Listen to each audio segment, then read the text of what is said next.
प्यारे विद्यार्थियों, आज मैं आपको कन्यादान कविता के प्रश्न उत्तर कराऊंगी। इससे पहले की वीडियो में आप इसी कविता के भावार्थ को भली प्रकार समझ चुके हैं। जिन्होंने वीडियो ना देखी हो वो हमारी इस वीडियो के डिस्क्रिप्शन में उस वीडियो का लिंक देख सकते हैं। उससे भी पहले मैं यह कहना चाहूँगी कि आप हमारे चैनल को सब्सक्राइब अवश्य करें, लाइक और अपने अमूल्य कमेंट्स जरूर दें। तो चलिए शुरू करते हैं।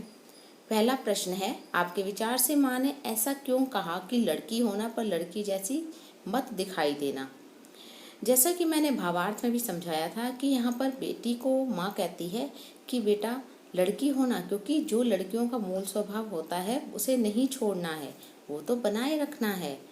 लेकिन ऐसा भी नहीं कि वो तुम इतना ज़्यादा सरल और भोले बन जाओ दूसरे के सामने भी कि वो दूसरे उसका गलत फ़ायदा उठा सके और तुम्हारा शोषण करें, तुम्हारे ऊपर अत्याचार करें। तो इसलिए आवश्यक है कि लड़की तो बनो किंतु लड़की जैसी दिखाई मत दो, अर्थात सामने वाला तुम्हारे मूल स्वभाव जो सरल, भोला और कोमल है उसका गलत फ़ायदा ना उठा सके, तुम पर अत्याचार ना कर सके। अगला प्रश्न है, आग रोटियां सेकने के लिए है, जलने के लिए नहीं।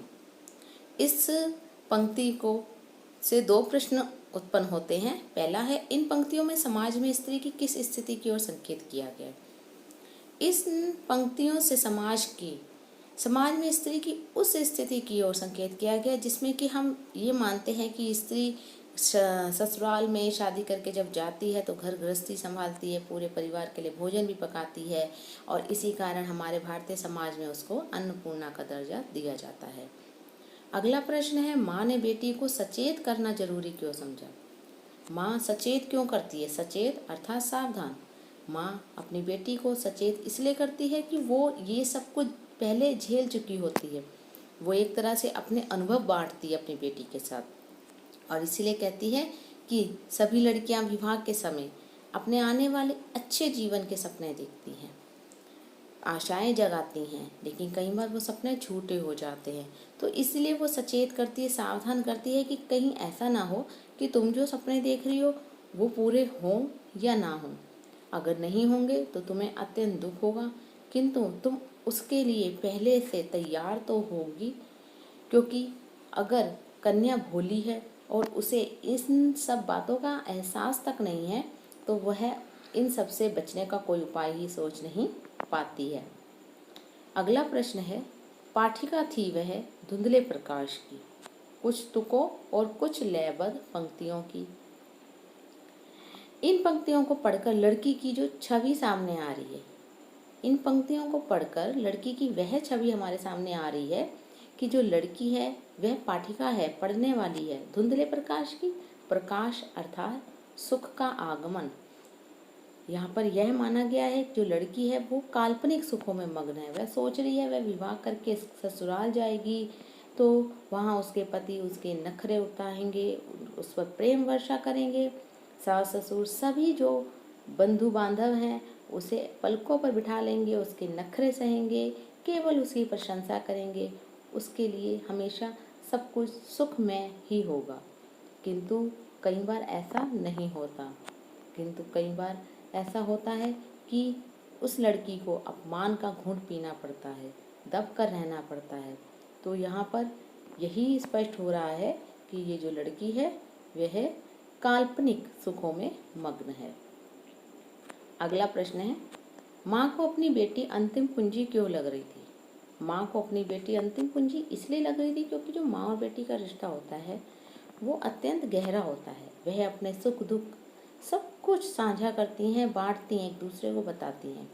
शादी से पहले माँ की पूंजी उसकी माता होती है, उसकी बहनें होती है, लेकिन जब वह विवाह करके आती है तब केवल उसकी बेटी रह जाती है। अपने पति और बाकी बंदों से भी वो इतना कुछ स्पष्ट तौर पर नहीं कह पाती, बाकी जो परिवार के सदस्य हैं उनको नहीं बता पाती, किंतु बेटी के साथ अपने हर एक पल को वो साझा करती है, बताती है। किंतु अब कन्यादान हो जाएगा, उसकी बेटी विवाह करके ससुराल चली जाएगी तो माँ अकेली रह जाएगी। यही सोचकर माँ को अपनी बेटी अंतिम पूंजी लग रही है। अंतिम प्रश्न है, माँ ने बेटी को क्या क्या सीख दी? माँ ने अपनी बेटी को सीख दी कि कभी भी अपनी सुंदरता पर अत्यंत प्रसन्न मत होना। कोई तुम्हारी सुंदरता की तारीफ करे तो ज़्यादा खुश मत हो जाना। घर गृहस्थी के सामान्य कार्य तो करना, किंतु अत्याचार मत सहना। घर के ये ना हो कि तुम घर के कार्य ही ना करो, तो जो सामान्य कार्य है वो तुम्हें करने हैं और तुम करना, किंतु ऐसा नहीं हो कि तुम अत्याचार सहने लग जाओ। अगला, कपड़े और गहनों के बदले अपनी आज़ादी मत बेचना। अपने मूल व्यक्तित्व को मत खोना। जैसी तुम्हारी पर्सनैलिटी है, जैसा तुम्हारा व्यक्तित्व है, वो बनाए रखना। कोई तुम्हें कपड़े और गहनों का लालच देकर कि तुम्हारी आज़ादी छीन ले, ऐसा मत बनना।